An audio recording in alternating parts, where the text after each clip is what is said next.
Do you know that feeling of a total breakthrough with your child where suddenly you're able to just connect on this deeper level, have a really deep conversation, especially deep for the age, and you feel like you're really heard, they're really heard, and you just are communicating in a new way now? That comes from authenticity. Welcome to Worldly Families. I'm Justine Janae. Traveling to over 40 countries and living abroad has opened my eyes to new ways of being and doing. I'm all about helping you expand your horizons so you can live and parent more intentionally and more joyfully. In this video, we'll be talking about Chapter 3 from the Danish Way of Parenting by Jessica Joelle Alexander and Iben Dissing Sandal. Chapter 3 is A is for authenticity. Here are the 10 takeaways from this chapter. 1. Root out self-deception. It's really important to learn how to be emotionally honest with ourselves first and foremost. What do we really think? How do we really feel about a situation? Not how do we think we should feel, or how does society condone us feeling or prescribe us feeling in a given situation. What is the truth? And being able to vocalize those, even if it's in the privacy of your own home with your family and your kids, will show your kids how to model that and teach them not to be self-deceptive. That allows your kids to develop their internal compass. 2. Answer with honesty. If your kids ask you a question, then answer it honestly. Obviously, you have to tailor your answer to the age appropriateness of the situation and to the level of understanding, but you can be honest within those constraints. And if it's a question that you don't feel comfortable or prepared to answer and you want some time to think about it first, say that, because that is the honest truth. 3. Use examples from your own childhood. Kids love to hear stories, whether it's about a doctor's visit that you went to when you were little, the dentist, any kind of situation, a skinned knee. They love to hear that you've been through similar situations and how you felt and how you handled it. Not to say that their experience will be the exact same, but it gives them some frame of reference and it helps them get to know you as a human being better. 4.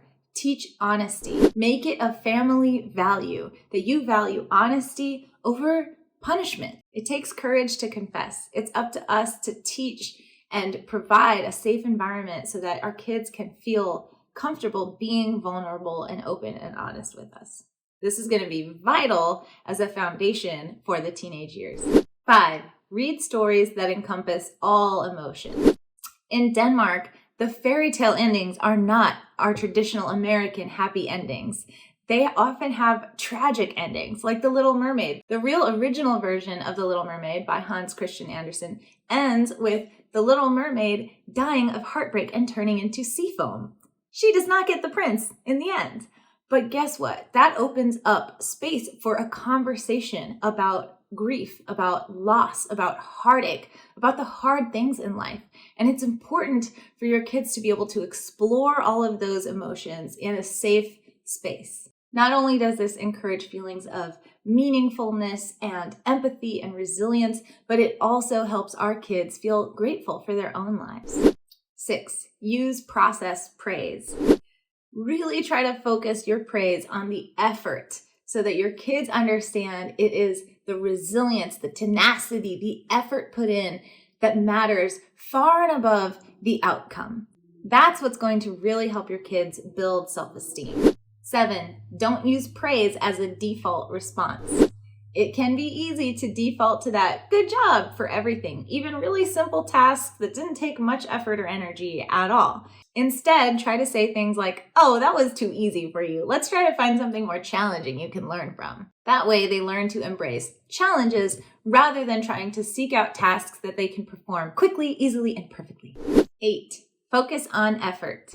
Keep this one really genuine. When you say things like, well, you tried your best, or better luck next time, it can be seen as pity. It's better to focus on the effort and encourage getting back out there to practice so you can do better next time. That's how we help our kids cultivate a growth mindset, which is going to help them throughout their entire lives.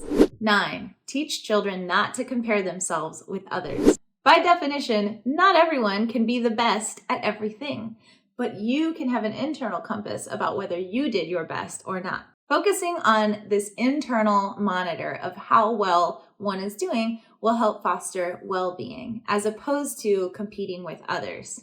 10. Use for me. By saying for me, this allows you to highlight your authentic perspective on things and honor your child's as well. They may think the food is too hot. To you, it's not too hot. So say, for me, the food is not too hot. Or for me, the weather is not too cold, as opposed to just the weather's not too cold. That allows your children to understand that there are different experiences of the same situation and to build trust and respect and honor those differences. I hope these tips are helpful for you in cultivating authentic relationships with your kids. Make it a great day, and I will see you in the next video.